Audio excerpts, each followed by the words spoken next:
Ya, puji Tuhan.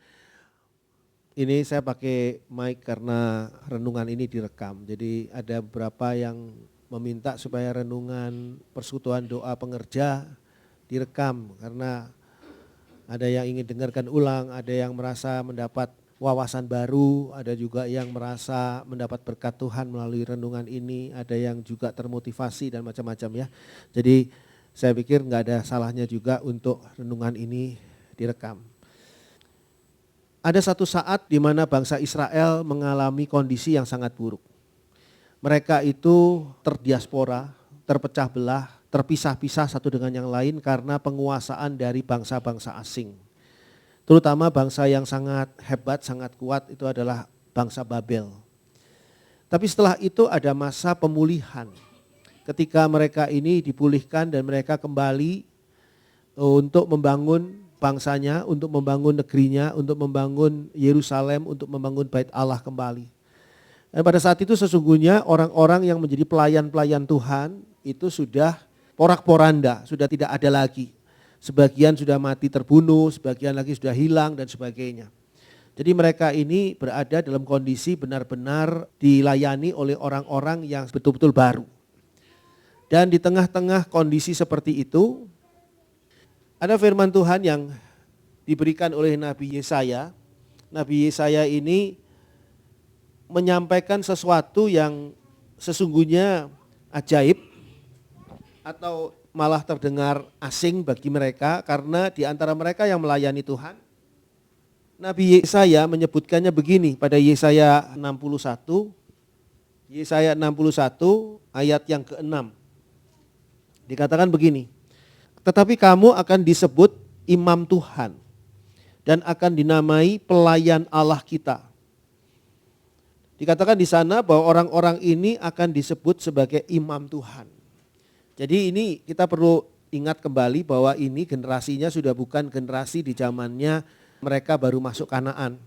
Mereka baru menempati Kanaan dan membangun katakanlah Bait Allah pada zaman Salomo. Itu generasi itu sudah lewat. Jadi ini orang-orang baru. Orang-orang baru ini dikatakan bahwa kamu tuh akan disebut sebagai imam Tuhan. Dan yang kedua, kamu akan dinamai sebagai pelayan Allah kita. Sebutan ini sebetulnya adalah sebutan yang sangat istimewa, sebutan yang sangat terhormat, sebutan yang sangat luar biasa. Karena mereka merasa bahwa mereka ini bukan orang-orang yang dikhususkan. Bukan orang-orang yang seperti pada zamannya Musa. Tapi mereka sekarang oleh Allah sendiri dipilih untuk menjadi pelayan Tuhan. Sama seperti kita. Kita ini disebut sebagai imamnya Tuhan dan juga sebagai pelayan Allah.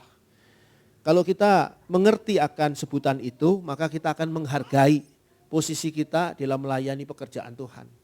Melayani pekerjaan Tuhan itu bukan satu hal yang sederhana. Melayani pekerjaan Tuhan adalah suatu hal yang serius. Karena yang kita layani adalah Allah yang maha besar. Jadi sesungguhnya pelayanan kita sehari-hari dalam kebaktian hari Minggu, PA hari Rabu dan di acara-acara yang lain sebagai pelayan Tuhan, kita adalah imam-imam Tuhan dan pelayan-pelayan Allah yang sungguh-sungguh serius dan mempunyai satu tugas tanggung jawab yang sungguh-sungguh besar karena ini melayani Tuhan. Yesaya sebagai nabi Tuhan, Yesaya memberitahukan kepada orang-orang ini bagaimana sesungguhnya menjadi imam Tuhan.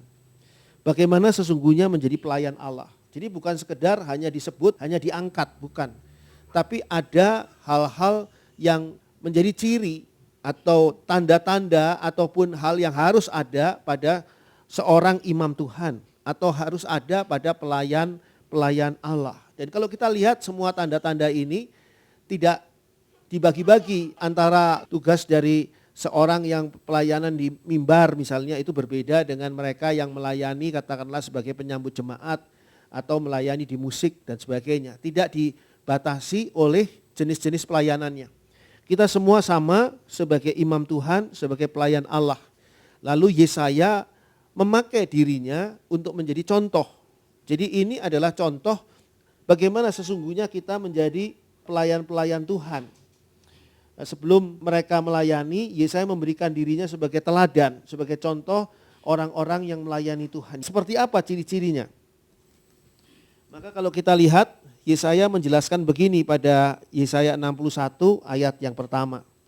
Dikatakan di sana, Roh Tuhan Allah ada padaku. Hal yang pertama adalah sebagai pelayan Tuhan, kita harus dipenuhi oleh Roh Kudus. Jadi tidak bisa kita sebagai pelayan Tuhan kita menganggap ya cuma sekedar begitu saja kok pekerjaannya, pelayanannya cuma sekedar begitu saja. Kita itu harus dipenuhi oleh Roh Kudus seperti Yesaya mengatakan Roh Tuhan Allah ada padaku. Jadi kalau kita mau melayani Tuhan, ciri yang pertama adalah kita mempunyai atau dipenuhi oleh Roh Kudus Allah. Dan yang berikutnya dikatakan di sana, oleh karena Tuhan telah mengurapi aku. Jadi Roh Kudus Tuhan ini diperoleh oleh Yesaya melalui pemberian Tuhan. Tuhan memberikan pengurapan untuk Yesaya sedemikian rupa sehingga Roh Tuhan Allah ada padaku karena Tuhan telah mengurapi aku. Jadi kalau kita mau menjadi pelayan Tuhan, entah pekerjaan kita apa, pelayanan kita di bidang apa, apakah kita sebagai penyambut jemaat, apakah kita menjadi pelayan di tempat anak-anak, kebaktian anak, ataupun kita menjadi pemimpin pujian, apapun juga, kita harus datang kepada Tuhan dan minta Tuhan urapilah aku. Supaya kita boleh menerima Roh Tuhan Allah dan bisa mengatakan seperti Yesaya mengatakan Roh Tuhan Allah ada padaku. Jadi kita tidak melayani dengan roh kita sendiri, dengan kekuatan kita sendiri. Tapi kita mendapatkan pengurapan dari Tuhan dan kita dipenuhi oleh Roh Kudus Tuhan. Nah, seorang pelayan Tuhan harus mempunyai tugas pelayanan yang jelas. Tugas pengutusan yang jelas, yaitu apa? Dikatakan selanjutnya di sana, Ia telah mengutus aku. Jadi Tuhan itu sudah mengutus kita sebagai pelayan-pelayan Tuhan. Dan Tuhan yang memberikan tugas kepada kita ini, memberikan kepada kita tugas-tugas yang jelas. Tugas-tugas yang konkret, bukan cuma sekedar ya pokoknya kamu melayani Tuhan lah. Mau kerjain apa juga enggak, tapi tugasnya jelas. Ia mengutus aku untuk pertama adalah menyampaikan kabar baik kepada orang-orang sengsara. Yang pertama adalah menyampaikan kabar baik. Menyampaikan kabar baik kepada orang-orang yang sengsara karena kehidupan yang begitu berat, karena permasalahan pribadinya, karena dosanya, kita memberikan kabar baik.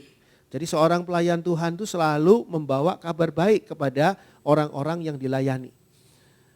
Bukannya membawa masalah. Bukannya membawa hal-hal yang membuat jemaat ini resah, tapi harus membawa kabar baik. Jadi kabar baik ini adalah kabar yang datangnya dari Tuhan. Tidak ada kabar di dunia ini yang baik. Semuanya kabar di dunia ini selalu menakutkan, selalu membuat kita khawatir, selalu membuat kita cemas, selalu membuat kita merasa tidak pasti.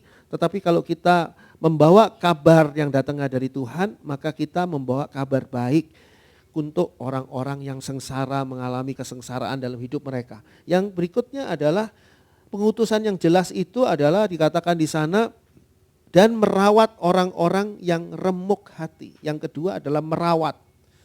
Merawat itu satu proses yang bukan cuma sekali, tapi merawat itu adalah satu proses yang terus menerus. Itu sebabnya kita tidak bisa cuma muncul sesekali saja dalam melayani Tuhan. Tapi kita perlu untuk merawat orang-orang yang kita layani untuk Tuhan. Jadi sebetulnya kita melayani Tuhan tapi kita berhadapan dengan orang-orang dan kita perlu merawat mereka.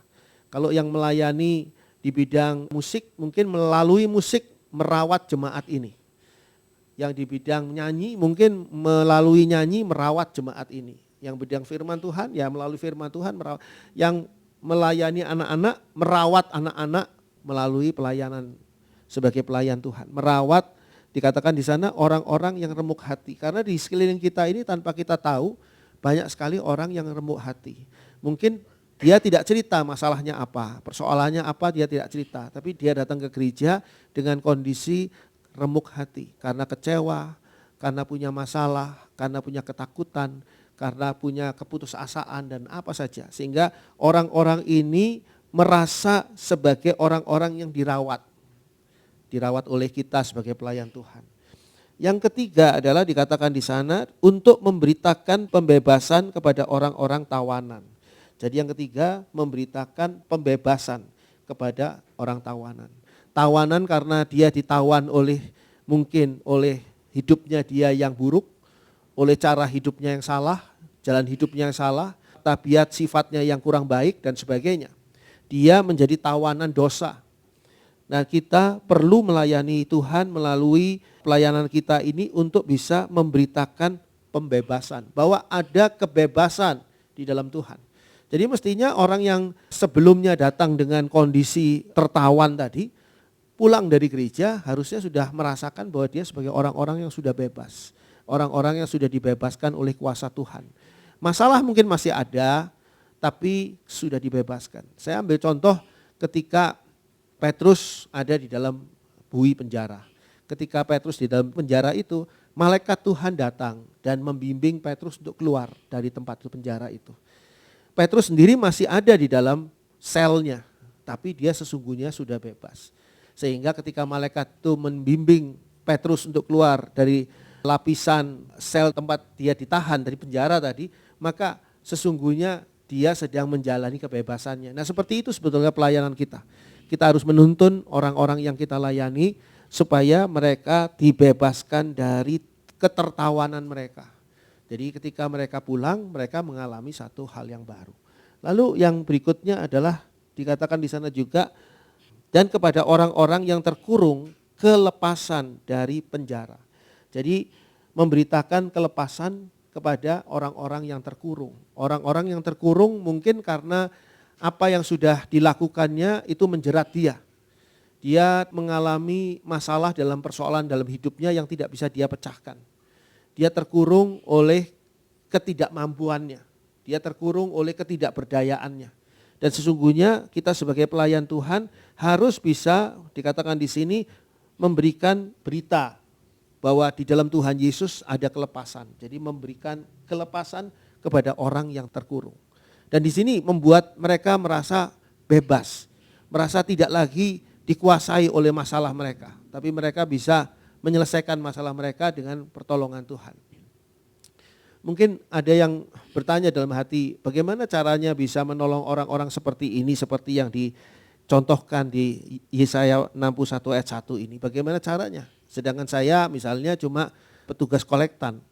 Kalau kita penuh dengan Roh Kudus Tuhan dan kita mungkin tidak perlu berbicara banyak-banyak, tidak perlu berbicara apa-apa. Sapaan kita saja, pelayanan kita yang ramah saja, itu saja sudah mungkin membukakan satu jalan keluar buat orang tadi. Orang tadi yang mungkin sudah putus asa, mungkin sudah dibuang oleh siapapun, sudah tidak dianggap oleh siapapun, tapi sapaan kita yang ramah, sapaan kita yang tulus hati, tidak palsu, tidak dibuat-buat, datangnya dari Roh Kudus, itu bisa menembus hatinya. Jadi saya percaya kalau kita penuh dengan Roh Kudus, maka kita bisa melayani Tuhan dengan baik. Hal lain lagi yang dikatakan pada Yesaya 61 ayat 2 dan ayat 3 dikatakan begini. Untuk memberitakan tahun rahmat Tuhan dan hari pembalasan Allah kita. Untuk menghibur semua orang berkabung. Untuk mengaruniakan kepada mereka perhiasan kepala ganti abu. Minyak untuk pesta ganti kain kabung.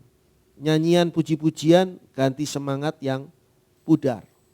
Dilanjutkan ayat 3 tadi, supaya orang menyebutkan mereka pohon tarbantin kebenaran, tanaman Tuhan untuk memperlihatkan keagungannya.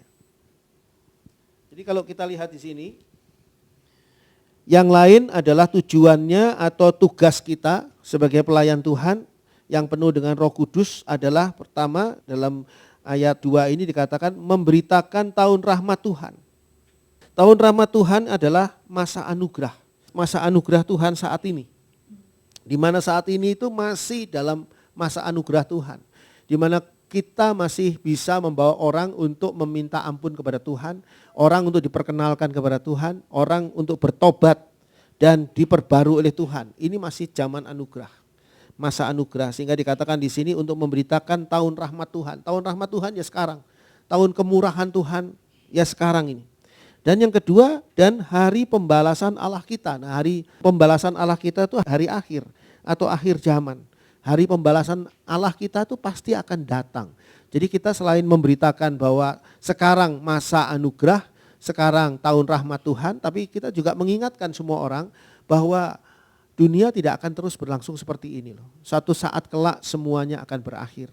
Suatu saat kelak akan masuk kepada tahun pembalasan atau hari pembalasan Allah kita. Pembalasan atas dosa manusia.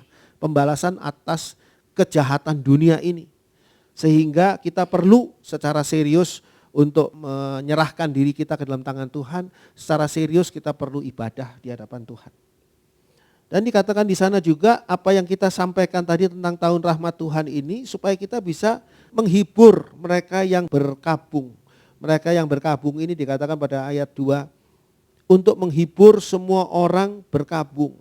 Jadi orang-orang yang digambarkan di sini perhiasan kepala itu ganti abu karena pada zaman dahulu orang yang sedih hatinya itu biasanya mengoyakkan bajunya dan mengambil abu ditaruh di kepalanya. Itu tanda bahwa dia sedang berduka cita, sedang sedih.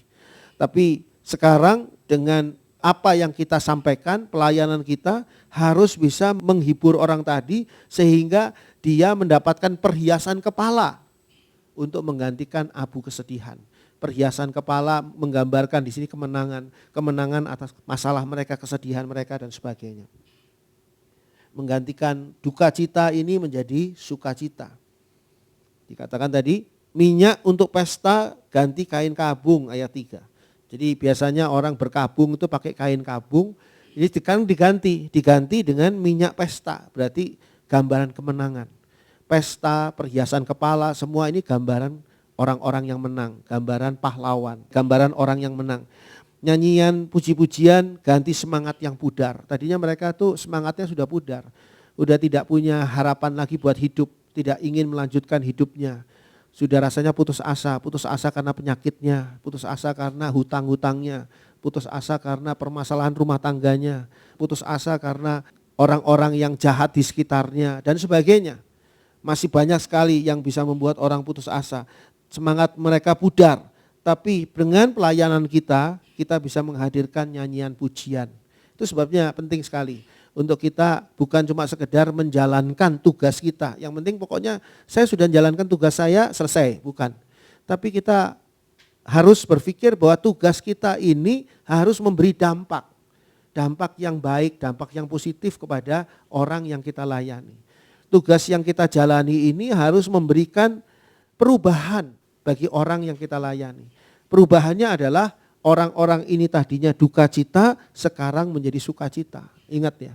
Kalau pelayanan yang salah, biasanya orang yang tadinya datang sukacita malah pulangnya jadi duka cita, gitu, sedih. Karena kesel sama ini, marah sama ini, kecewa sama omongannya pelayan ini, sama hamba Tuhan ini dia kecewa, sama pemimpin pujian, pemain musik dan sebagainya pada kecewa semua, jadi akhirnya tidak ada sukacita. Ya kita sendiri kalau kita dalam melayani Tuhan, setelah selesai melayani Tuhan kita malah banyak unek-unek, berarti ada sesuatu yang salah di dalam diri kita. Mungkin di dalam diri kita ini tidak ada Roh Kudus Tuhan.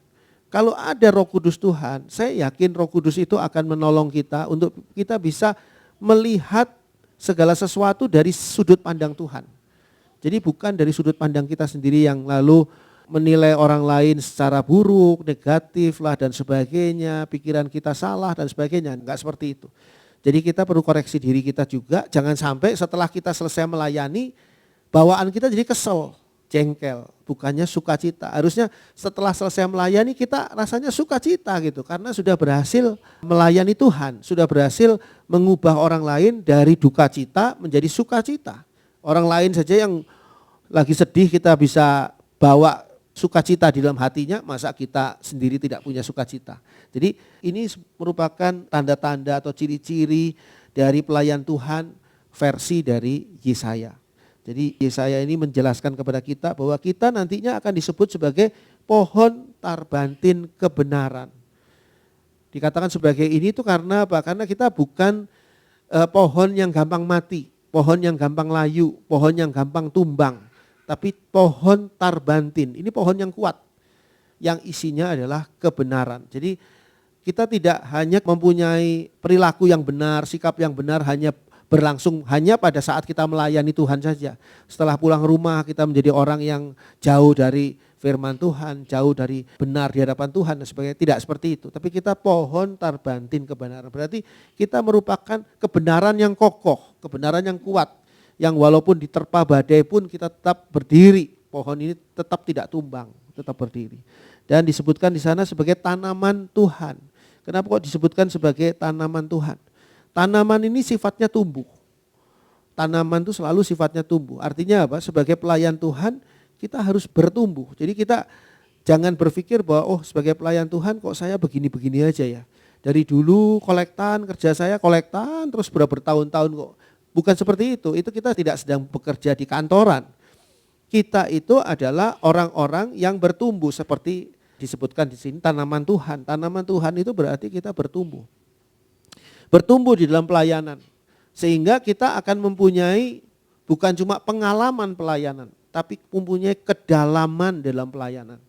Jadi pelayanan itu lebih hari, tambah dalam, tambah mencintai Tuhan di dalam melayani Tuhan. Kalau kita dalam melayani Tuhan terus jenuh, bosen, terus pengennya berhenti aja, pengennya libur saja, pengennya orang lain saja, ini ada masalah di dalam kerohanian kita loh. Kalau menurut saya ada satu masalah, problem loh. Harusnya makin hari itu makin haus, makin Tuhan kalau bisa saya melayani Tuhan lebih lagi ya Tuhan. Saya pengen melayani Tuhan lebih jauh lagi Tuhan.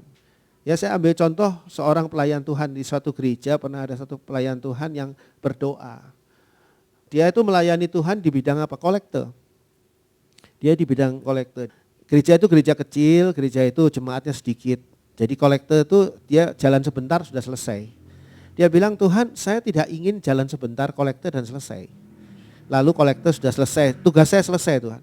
Saya pengen supaya saya lebih lama Tuhan bisa jalan, lebih banyak orang yang saya edarkan kantong kolektor ini. Atau dengan kata lain dia sedang meminta supaya Tuhan menambahkan jemaat di gereja itu.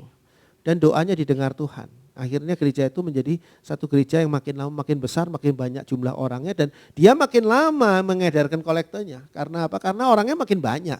Dan dia perlu punya teman pendamping, anak buah dan sebagainya dalam pelayanan itu. Karena jemaat makin banyak. Itu adalah apa? Karena kerinduan.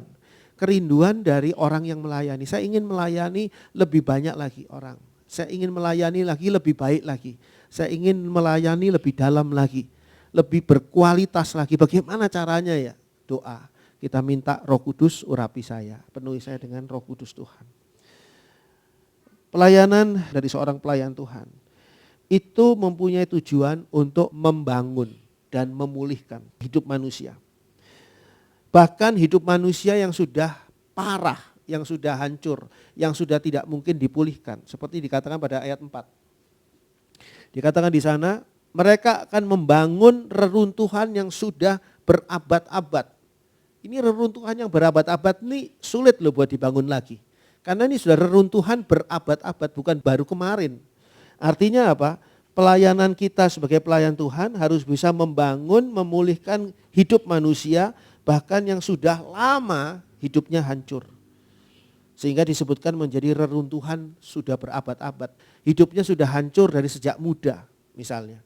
Dan si tante ini atau si om ini yang sudah tua, itu hidupnya sudah hancur dari sejak muda. Dan baru sekarang bertemu dengan saudara, dia merasa bertemu dengan Tuhan Yesus. Dia merasa dilayani sungguh-sungguh. Sehingga dia merasa bahwa hidupnya yang hancur ini mempunyai harapan untuk dibangun kembali. Atau dikatakan juga di sana, dan akan mendirikan kembali tempat-tempat yang sejak dahulu menjadi sunyi. Ini adalah gambaran orang-orang yang merasa sendiri kesepian. Kesepian, sudah merasa dunia ini sunyi, tidak punya teman. Mungkin karena dia bukan orang yang sukses, orang yang gagal, justru dia adalah orang yang tidak berhasil. Teman-temannya sudah pergi meninggalkan dia dan sebagainya. Dia tidak punya siapa-siapa. Dia itu adalah orang yang kesepian. Dan dikatakan tadi di sana pada ayat 4, tempat-tempat yang sejak dahulu menjadi sunyi. Nah sejak bertemu dengan saudara dan saudara layani di tempat ini, di gereja ini, maka dia merasakan hidupnya diperbarui. Sekarang dia mempunyai lagi sahabat, mempunyai lagi teman, mempunyai lagi orang-orang di mana dia bisa bercerita dan sebagainya. Hanya dari pelayanan yang kita lakukan. Begitu juga dikatakan di sana pada ayat 4, mereka akan membaharui kota-kota yang runtuh. Kota-kota yang runtuh ini menggambarkan kehidupan yang jatuh. Dulu dia mungkin orang kaya, tapi sekarang dia sudah jatuh miskin. Karena kesalahan dalam kehidupannya. Mungkin dia dulu adalah orang benar, sekarang dia sudah jatuh di dalam dosa. Mungkin dia dulu adalah orang-orang yang mempunyai satu masa depan yang indah. Tapi sekarang masa depannya sudah hancur, dia sudah jatuh. Dan orang-orang yang runtuh ini diperbarui. Ini satu pekerjaan yang tidak mudah loh, memperbarui kota-kota yang runtuh. Kita tuh harus memperbarui masyarakat. Kalau digambarkan di sini kota-kota, mungkin saya tidak terlalu jauh menggambarkannya sebagai masyarakat. Masyarakat-masyarakat yang sudah runtuh, yang sudah mempunyai gangguan, mungkin malahan gangguan di mentalnya ya, karena hidupnya yang sudah hancur, yang sudah jatuh. Lalu yang terakhir di sana dikatakan tempat-tempat yang telah turun-temurun menjadi sunyi. Artinya tempat-tempat yang sudah lama ditinggalkan. Ada orang-orang ya mungkin karena kesalahannya sendiri, dia ditinggalkan oleh keluarganya, dia dibuang oleh keluarganya. Orang-orang sudah tidak ingin bergaul dengan dia. Dia ini adalah orang-orang yang terbuang, orang-orang yang salah di dalam langkah hidupnya. Kita masih ingat bagaimana Tuhan Yesus memanggil justru pemungut cukai yang dibuang oleh teman-temannya yang sesama bangsanya, karena dianggap pemungut cukai ini adalah orang-orang yang berkhianat kepada bangsanya. Tuhan Yesus juga memanggil mereka-mereka yang disebut sebagai pelacur, perempuan-perempuan yang sudah dianggap tidak punya harga diri dan sebagainya. Tuhan Yesus itu memanggil orang-orang yang ditinggalkan. Dan mereka dipanggil oleh Tuhan Yesus sekarang melalui kita. Sehingga kalau kita mau melayani Tuhan sungguh-sungguh melalui bidang kita masing-masing. Pertama yang sangat penting, kita harus punya Roh Kudus. Punya Roh Kudus dengan meminta pengurapan dari Tuhan. Dan kita tahu sekarang apa yang menjadi tugas yang jelas ataupun perintah Tuhan yang jelas, pelayanan yang konkret yang harus kita jalani. Bukan cuma sekedar melayani, tapi ada target-target seperti yang tadi sudah saya sampaikan. Dan ini merupakan tugas kita, ini merupakan hal yang mau kita lakukan karena kita mau menjadi pelayan Tuhan seperti Yesaya. Tuhan memberkati.